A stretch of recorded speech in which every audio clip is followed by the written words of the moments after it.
एक तो लाइक और शेयर ठोक दीजिए, महाकाल का दबा के लाइक और शेयर ठोक दीजिए, 5,000 लौटे दिख जाना चाहिए। जय हिंद दोस्तों, सभी को नमस्कार।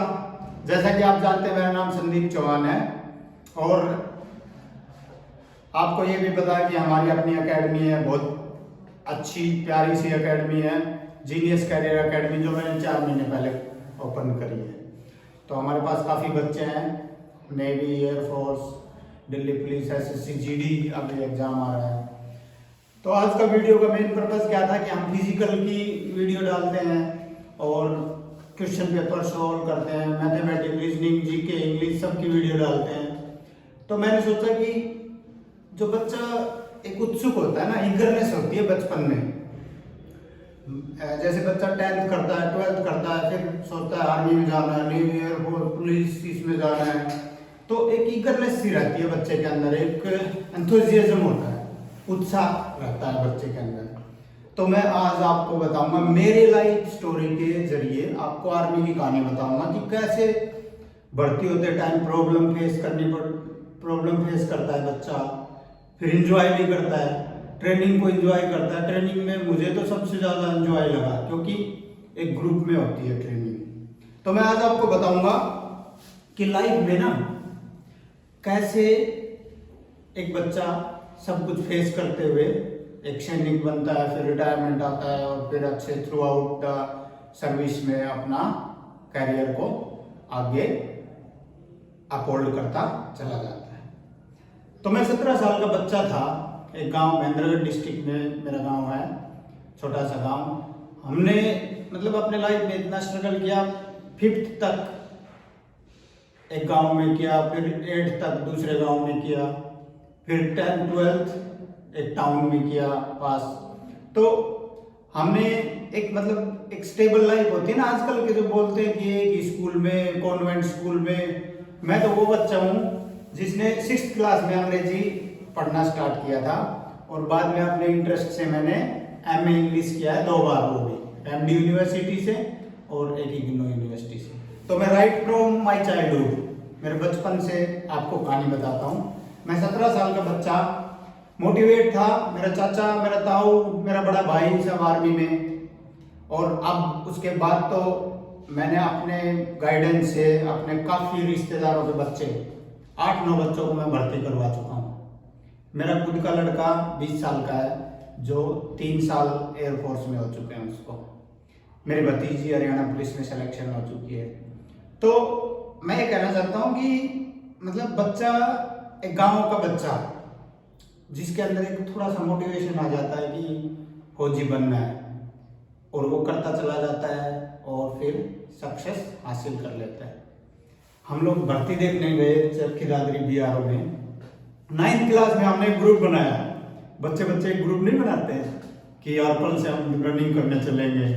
तो 9th क्लास में हमने 10-11 बच्चों का एक ग्रुप बनाया कि हम रनिंग करने चलेंगे। हम नहर के ऊपर, गांव में जो नहर होती है, नहर के ऊपर गए और रनिंग करना स्टार्ट कर दिया। फिर 1 महीने बाद बोले हम अब पेपर आ गया, हम अब रनिंग नहीं करेंगे। ऐसे गांव के बच्चों में 20 मानसिकता में आने लगता है कि हमने दौड़ करनी है भर्ती।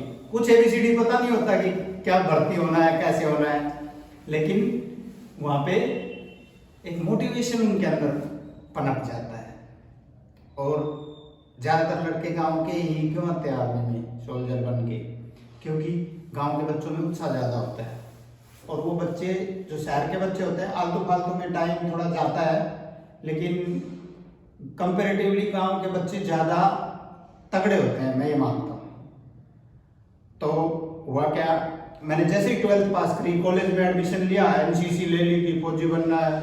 फिर हम एनसीसी के कैंप में गए और ड्यूरिंग दैट पीरियड मैंने चरखी दादरी बीआरओ में भर्ती देखी। उस टाइम क्या होता था, 35 बच्चों को दौड़ाया जाता था। तो एक उत्सुकता कि कल फिजिकल होने वाला है। मैं अपने भाई के साथ पहुंच गया वहाँ पे भिवानी भीम स्टेडियम में, चरखी दादरी बीआरओ के ने जो कंडक्ट करी थी भर्ती, वहाँ पे बाहर भीड़ लगी हुई, सब अपना माँ के हाथ का चूरमा लेके बैगों में डाल के सुबह अपना चूरमा खाने लग रहे। और अंदर हमारी एंट्री हो गई अंदर। तो पहले क्या होता था कि जब दौड़ होती थी तो घर वाले भी देख रहे होते थे बाहर से, लेकिन आजकल ऐसा नहीं होता। आजकल थोड़ा ज़्यादा वो सेक्रेसी थोड़ी रहती है वहाँ, कॉन्फिडेंशियल ज़्यादा आउटर बंद कर देते हैं आजकल। तो घर वाले चिल्ला रहे, मैं पहले मैं जैसे मेरा बैच में नंबर आने वाला है रनिंग का 35 बच्चों को वो कर देते थे, ग्रुप बना देते थे।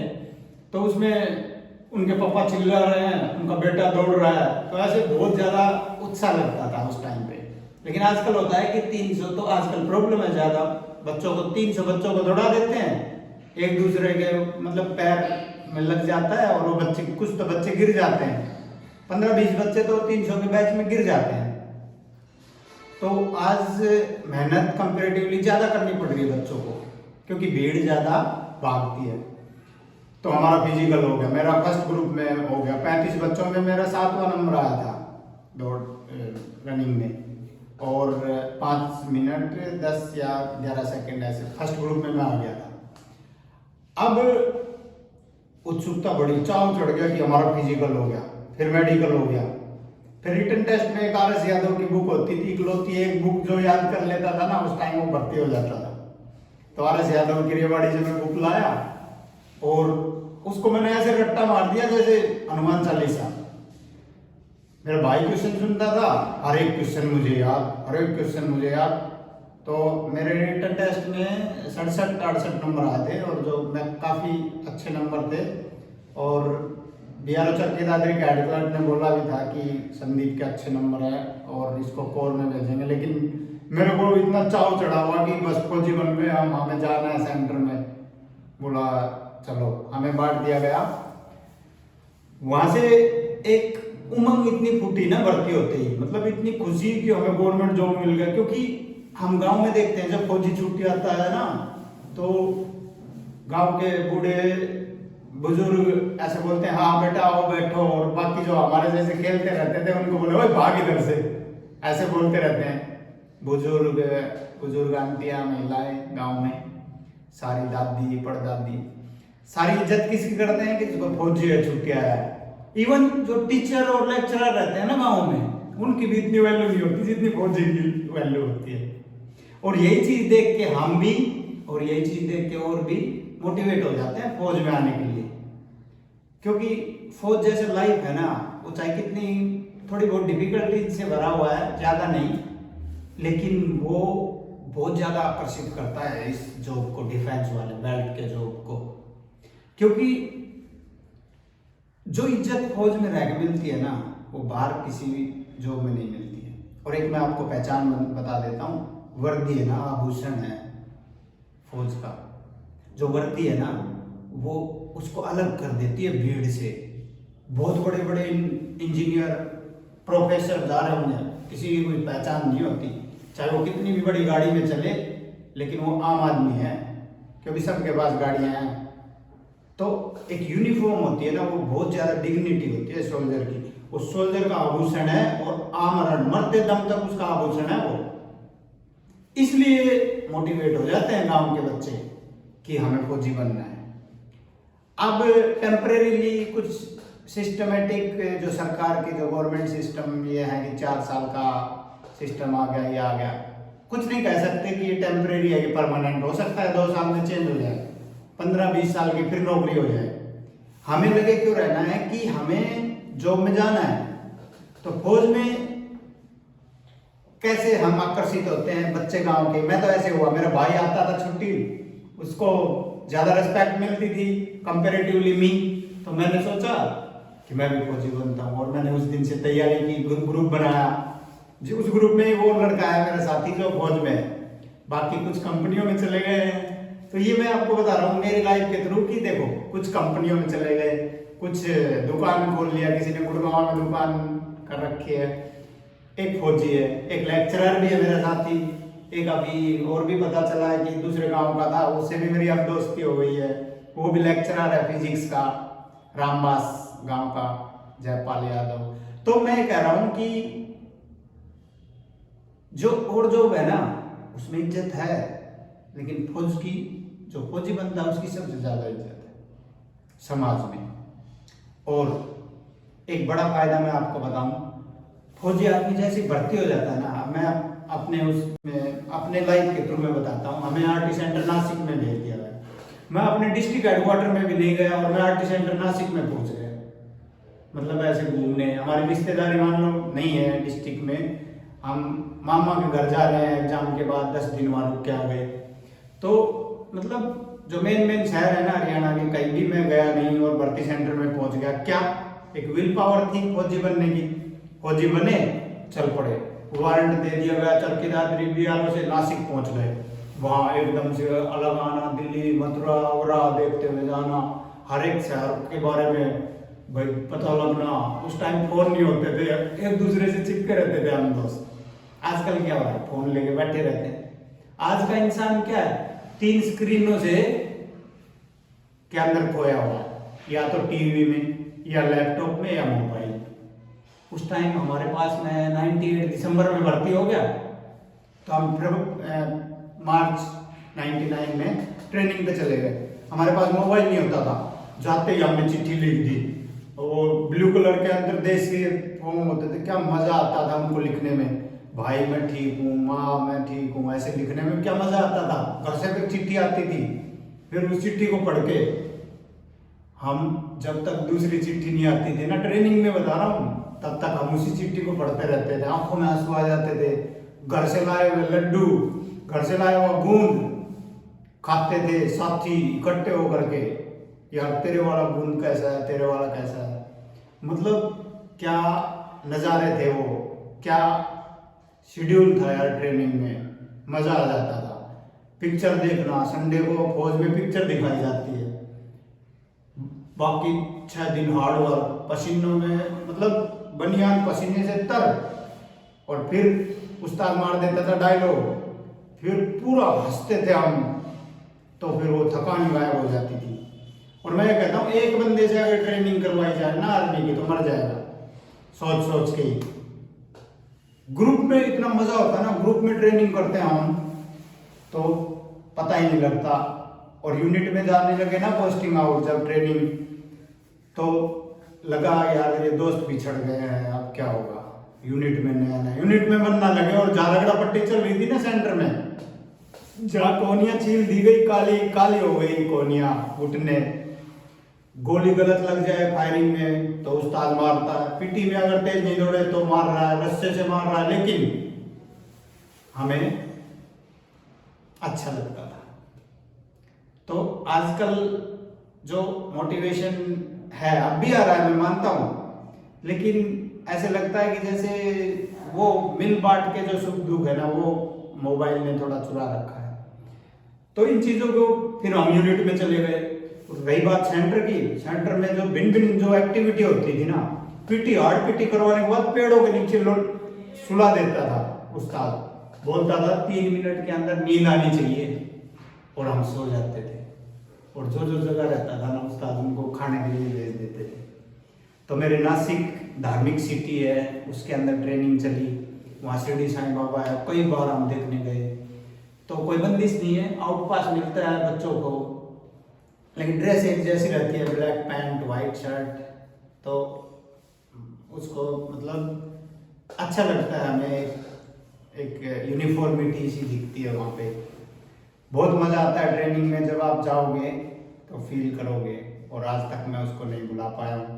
मैं 19 साल की नौकरी करके रिटायर हो गया हूँ, और 2017 में रिटायरमेंट आने के बाद में 4-5 गवर्नमेंट जॉब मैंने अचीव करे, और अब मैं रिजाइन देके अकेडमी चला रहा हूँ, और मैं बच्चों को जॉब में लगा रहा हूँ। मैंने भिन्न भिन्न प्रकार के 5-6 गवर्नमेंट जॉब अचीव करे। हरियाणा पुलिस मैंने रिजाइन कर दिया, क्लर्क रिजाइन कर दिया हरियाणा में, और जनरल कट ऑफ में मैंने अचीव करे हैं सब। अपने बच्चे को लगा दिया है, दूसरा बच्चा मेरा तैयार है लगने के लिए, अभी एनडीए का फेस करेगा अभी। और रिश्तेदारों से मैंने 3-4 बच्चे खुद तैयारी करवा के लगाए हैं, और अभी आपको मैं बहुत बड़ी खुशखबरी देने वाला हूँ, क्योंकि 6-7 बच्चे मेरे अभी air force Y group X group clear कर देंगे। वो आगे हम वीडियो में आपके साथ आएंगे। तो उसके बाद हम यूनिट में चले गए। यूनिट में क्या हुआ, एक मेरे अंदर पता नहीं शुरू से ही एक वो है कि अच्छा दिखाना है हमें। एक फायरिंग कंपटीशन हुआ, उसमें हम बोला जिनकी 5 साल नौकरी है ना, उससे नीचे आ जाओ, उनका कंपटीशन हुआ। एक गोली से एक बोतल को मैंने तोड़ दिया। फिर मेरे जो सीनियर हवलदार हैं वो एकदम से हंसने लगे, पार्टी देंगे ऐसे ऐसे। एक ही गोली से, फौज में एक कहावत है, एक गोली एक दुश्मन। तो एक गोली से मैंने एक बोतल को उड़ा दिया था 200 मीटर दूर रखी हुई। उसमें मजा आया। हमें यूनिट में आउट पास मिलता था, छुट्टी का तो मतलब एक एक्सपीरियंस भाई, वो कभी भी दूसरी सर्विस में आप एहसास नहीं कर सकते। हम जब छुट्टी चलते थे तो ऐसे डेट देख, मतलब ट्रेन में चले, आज 11 तारीख को बैठ गए, अब हिसाब लगा लेते थे 2 महीने पहले कि 12 तारीख को 10 बजे सुबह घर पहुंच जाऊंगा, 11 बजे दोस्तों से, 12 बजे ऐसे, 10 तारीख को सामान पैक करना, कैंटीन जाना, ये करना। मतलब छुट्टी का एक्सपीरियंस, मैं कह रहा हूँ एक स्वर्ग जैसा एहसास है। मुझे नहीं पता क्या होती है जन्नत, क्या होता है, लेकिन वो एहसास है ना कि अब इतनी तारीख को इतने बजे घर होऊंगा, इतना बजे माँ के पैर छूऊंगा, इतना बजे, मतलब यार क्या, मतलब कैसे कहूँ मैं आपको, छुट्टी जाने का जो एहसास है ना, बहुत ही जबरदस्त है। मैं उनको बयान नहीं कर सकता शब्दों में। 1 घंटे बाद घर पहुंच जाऊंगा, 2 घंटे बाद घर पहुंच जाऊंगा, ऐसे घंटे काउंट करते थे हम छुट्टी जाने के लिए। और जो मेरी पहली छुट्टी थी ना, मैं अपने टाउन से, कन्याना से 6 किलोमीटर पैदल चला गया रात को 1 बजे। और गांव में क्या प्रचलन होता है, रात को 12 बजे नहीं जाना, 1 बजे नहीं जाना। मैं अकेला अपने टाउन से 6 किलोमीटर अपने गांव में चला गया रात को 1-1:30 बजे। और मेरे घर वाले बोले रात को क्यों आ गया, उस टाइम फोन थे नहीं। 99 में मेरा जो पहला फोन, फिर मेरा एक्सपीरियंस याद है, रिलायंस का 6500 रुपए का एक वो जो टावर से लगा हुआ फोन आता था 2004 में, वो फोन लिया हमने। फोन से पहले एसटीडी पे जो कॉल करते थे हम, एसटीडी की लाइन लगी रहती थी रंगलूटों की, उसमें 30 बच्चे हैं आगे, और धीरे धीरे टहलते हुए एसटीडी पे जाना। जो एसटीडी होती थी, शायद आजकल के बच्चों को तो नहीं पता, जो भर्ती की तैयारी कर रहे हैं, फोन होता है सबके पास, लाइन लगना, फिर नंबर आ जाना, फिर घर में मम्मी माँ को हेलो बोलना, उसमें ही यार उम्र, मतलब खून बढ़ जाता था। और घर वालों का आना, बगल में पड़ोस में अगर फोन है तो पड़ोस में जाना, फिर वहाँ आना, फिर बुलाना, इतना मुझे कॉल करूँगा, क्या नजर, मतलब क्या एक्सपीरियंस था, वो मजा आता था आर्मी में। और मैं आपको अपनी कहानी के जरिए मैं बताना चाहता हूँ, मैंने ना हमेशा लीड किया अपने लाइफ को, हमेशा, कभी बेस्ट फायरर, कभी बेस्ट टीचर, मैं आर्मी में भी पढ़ाता रहता था। और हमेशा मेरे ऑफिसर मेरे से खुश रहते थे। बस अपनी लाइफ में आप जिन लोगों से टच रहते हो, वो आपके सबॉर्डिनेट, या आप कल भर्ती भी हो जाओगे, आपको एक अच्छी संगत रखनी है हमेशा। मतलब आजकल तो जो आर्मी है वो एकदम, आजकल तो इतने वो नहीं है ज़्यादा शराब पीने वाले ये सब, लेकिन आपको एक वेल जो डिसिप्लिन जो लड़के हैं उनमें रहना है भर्ती होने के बाद भी। और रही बात अभी की, मैं बताऊं, मैंने अभी जो जीनियस करियर एकेडमी है 4 महीने पहले खोली है। अभी मेरे पास 24 से 28 बच्चे हैं, और उसमें 50% तो डेफिनेटली मैं सिलेक्शन देने वाला हूँ। हर वीक में मैं यूनिट टेस्ट ले रहा हूँ, डेली मॉर्निंग अर्ली, आप मेरे वीडियो देखते होंगे, मैं फिजिकल करवाता हूँ। और हम मेंटी टीचर रखे हुए हैं बढ़िया, दिन भर उनकी पढ़ाई करवाते हैं। तो जबरदस्त हमारी एकेडमी है, आप आ सकते हैं, या चेक करने के लिए 3, 4, 5 दिन, कुछ नहीं, कोई चार्ज नहीं है। और बस मेरा हॉस्टल का खाने पीने मात्र का चार्ज है, और जबरदस्त सिलेक्शन रेशियो हम निकालने वाले हैं। ये हमें बहुत कॉन्फिडेंट हूँ मैं इस मामले में, क्योंकि मैं बिना एकेडमी 9-10 बच्चों का सिलेक्शन करवा चुका हूँ। तो मैं ये कहना चाहता हूँ, आप जहाँ भी हैं अभी, चाहे आप अपने गांव में तैयारी कर रहे हैं फौजी बनने के लिए, चाहे आप शहर में कर रहे हैं, आपको एक अच्छी संगत रखनी है, आपको वेल प्रैक्टिस करनी है। जो आप मेरे वीडियो देख सकते हैं, जीनियस करियर एकेडमी का यूट्यूब प्लेटफॉर्म आप सब्सक्राइब करके फॉलो कर सकते हैं। आपको सब कुछ मेरे बारे में, और हमारे बच्चे कैसे रूटीन फट से, मेरे पास जो 2.5 महीने पहले बच्चा आया 8 मिनट में, वो 5 मिनट में आया। और यही नहीं, फिजिकल में नहीं, उसका टेस्ट, रिटन टेस्ट में लेता हूँ 50 मार्क्स का, 40, 42, 45 तक वाले बच्चे भी हैं मेरे पास, जो शुरू में 20 मार्क्स ला रहे थे। डिफरेंट डेली क्वेश्चन भी चेंज कर देता है एवरी वीक। तो मैं ये कहना चाहता हूँ, दिल्ली नजफगढ़ से नांगलोई रोड पे अपनी एकेडमी है जो नियर बाई है, और दूर के भी बच्चे हैं वो यहाँ पे आ सकते हैं। 100% सिलेक्शन करवाऊंगा मैं आने वाली भर्तियों में, चाहे वो आर्मी की, air force, navy, Delhi police, SSC GD, और इसकी भी अपना CGL एंड CPO की भी हम कोचिंग देने लगे हैं। और with in 6 month, 1 year, with in 1 year मैं NDA की भी फैकल्टी स्टार्ट कर दूंगा। तो मैंने जो 4-5 गवर्नमेंट जॉब मैंने अचीव करे, और 3 जगह मैंने जॉब भी किया। हरियाणा पुलिस रिजाइन कर रहा था मैं, तो लोग बोल रहे थे भैया पुलिस की जॉब यार मेंटल है क्या फौजी। मैं बोला यार मुझे कुछ करना है वो आगे, और मैं अब सिर्फ एकेडमी पे हूँ और मैं अपने बच्चों को गाइड करता हूँ।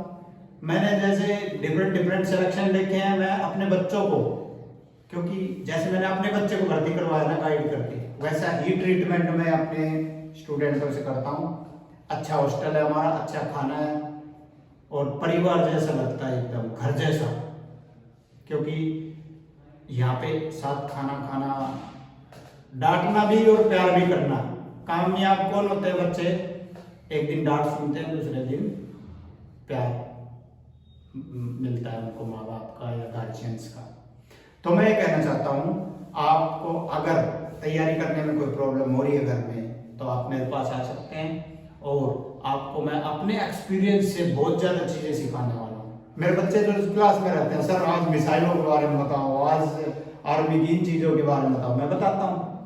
तो फौज की ज़्यादा बातें वीडियो में नहीं बताई जाती, जो सोशल एक्टिविटीज़ हैं मैंने वो आपको बताई हैं, और भर्ती हो जाओगे ना फिर मज़े ही मज़े हैं, क्योंकि एक लाइफ सिक्योर्ड, एक रेस्पेक्टेड जॉब है, और आपको बहुत मजा आने वाला है फौज में जाने के बाद। फौज में मतलब navy, air force, army, SSC GD, ये सब। और इस बात की चिंता मत करो कि 4 साल बाद ये होगा, आप भर्ती हो जाओगे। जो प्रोविजन है 25% रखने का, हो सकता है 50% हो जाए, क्योंकि आर्मी में कई तो कोर्स ऐसे हैं जो 10 साल नौकरी होने के बाद में कोर्स मिलते हैं। तो कौन करेगा उन कोर्स को, कौन चलाएगा इतने बड़ा वेपन्स को आर्मी। आप लोग आओ, अपने देश का ये गौरव है, अपना प्राइड है nation. Army is the pride of our nation. हम गेट हैं, आर्मी मैन क्या एक गेट है। जब गेट मजबूत होगा तभी तो देश सिक्योर एंड एक मजबूत राष्ट्र बनेगा। मत पीछे हटो, जो तैयारी कर रहे हैं वो करो। मैं उन बच्चों के लिए बोलना चाहता हूँ कि जो कह देते हैं ना 4 साल, ऐसा नहीं है। मेरे पास 11th और 12th वाले बच्चे भी हैं आकर के, और बोलते हैं आपकी कंपनी, आपके हॉस्टल का लाइफ। बहुत से लोग, अभी मैं नजफगढ़ में एक दिन बैठा था, कुछ एक यार दोस्त के पास मिलने गया था, तो वो बोले कि 11th के बाद 2 बच्चे और 12th के बाद भी 2-3 बच्चे हैं, उनको लेके जाना फौजी साहब। बोला आपका ये नाम हमने सुना है, यहाँ पे नांगलोई मेट्रो से अप्रोच हो रही है मेरे पास कि यहाँ हमारी बिल्डिंग में अकेडमिक जो जलालुद्दीन के दौरान जो क्लासेज हैं। तो आने वाले टाइम में एक बहुत बड़ा इंस्टीट्यूट, बहुत बड़ा ऑर्गेनाइजेशन में बनाने वाला हूँ। ये संदीप चौहान का वादा है, और बहुत ज़्यादा सिलेक्शन लेके आने वाला हूँ। हाँ, अभी मेरे को बहुत कम लोग जानते हैं, लेकिन एक दिन genius career academy will be the Delhi's best academy. ये मेरा वादा आपसे। और अपने बच्चों को सही गाइड कीजिए। मैं अपने बच्चों को तीनों एजुकेशन देता हूँ, फिजिकल एजुकेशन, एकेडमिक, अच्छी एकेडमिक, और मैं स्पिरिचुअल ट्रेनिंग देता हूँ उनको। मेरे बच्चे सुबह PT में जाने से पहले हनुमान चालीसा, कभी गायत्री मंत्र ये करके जाते हैं, और मैं उनकी आंख बंद करवा के ये बोलता हूँ अपने मम्मी पापा का चेहरा याद करो, क्योंकि सबसे बड़ा माता पिता होता है इस दुनिया में। जिसने अपने माता पिता को फॉलो कर लिया ना, अनपढ़ माँ बाप का कहना मानने वाला भी आसमान छूता है। और आजकल तो सब पढ़े लिखे माँ बाप हैं। और मैं आपको एक बात बताता हूँ, जब स्पिरिचुअल बच्चे का सही होता है ना, तो उसके अंदर पता नहीं कहां से शक्ति आ जाती है। बच्चा कहीं से गलती करके आ जाता है, आधा आत्मविश्वास तो उसका ऐसे ही गायब हो जाता है। वो कहां से दौड़ेगा, कहां से पढ़ेगा। बच्चा अगर कहीं से गलत संगति के कारण झगड़ा करके आ जाता है, तो वो कहां से फिर अपना फोकस कर पाएगा अपने स्टडीज पे, अपने फिजिकल पे। पहली बात तो मैं पेरेंट्स भाइयों से ना निवेदन करता हूँ, रिक्वेस्ट करता हूँ, सबसे पहले अपने बच्चों की कंपनी चेक करो और उनको ऐसे पॉजिटिव दिशा में लेके जाओ। क्योंकि मैंने देखा है कि जो 99% बच्चे लाते हैं वो एकदम परप्लेक्स हो जाते हैं। कोई भी डिफिकल्टीज मिलती है ना उनको, किसी भी सिचुएशन में जल्दी ये करना है, वो परप्लेक्स हो जाते हैं, एकदम क्या करें, मतलब इरिटेट हो जाते हैं बच्चे। तो एक ऐसा माहौल दो उनको कि वो फेस कर सके अपनी डिफिकल्टीज को। डिफिकल्टी, सोल्जर का तो नाम ही डिफिकल्टी है, ठीक है। अगर देखो आजकल बड़ी बड़ी कंपनियों में बीटेक करके बड़ी बड़ी कंपनियों में जा रहे, कितना प्रेशर होता है वहां पे भी, वर्कलोड। आने वाले टाइम में देखो life is not easy game, और जब बंदा मजबूत बनता है ना, तो ये भी एक दिन का वो नहीं है। डिफिकल्टी जितना फेस करेंगे उतना आदमी मजबूत बनता है। और मैंने तो मेरे 42 साल की एज में मैंने 22 साल गवर्नमेंट जॉब में बिताए हैं। डिफरेंट लोगों से, हर स्टेट के लोगों से मैं मिला हूँ। पुलिस में अलग दोस्त है मेरे, हरियाणा पुलिस में, क्लरिकल में मेरे अलग दोस्त हैं, आर्मी के दोस्त भी अभी भी मेरे से टच हैं। बहुत से लोग हैं जो अभी तक मैं उनसे बातचीत करता हूँ, उनके बच्चे भी। आज मेरी यूनिट से 2-3 बच्चे आए हुए हैं अकेडमी में। तो मैं ये कहना चाहता हूँ, बच्चों की कंपनी अच्छी रखो आप और बच्चों को मजबूत बनाओ। उनको प्रॉब्लम से गुजारो। ऐसे मत, कई मम्मी बोल देती है बेटा नहीं दौड़ने मत जाना, बाहर बहुत सर्दी है। कुछ नहीं है सर्दी, बच्चे को अच्छी आदतों में लाओ, ठीक है। तो मैं कहना चाहता हूँ फिर कभी हम आएंगे अपनी और आगे कहानी सुनाएंगे। मैं कहना चाहता हूँ एक अच्छा माहौल दो बच्चों को, नहीं तो आप मेरे पास भेजो, मैं आपके बच्चे को कामयाब, आपका बच्चा, मेरा बच्चा, इस देश का बच्चा, और मैं उस बच्चे को कामयाब करके भेजूंगा। तो फिर कभी मिलते हैं अगली वीडियो में। Thank you so much. जय हिंद दोस्तों।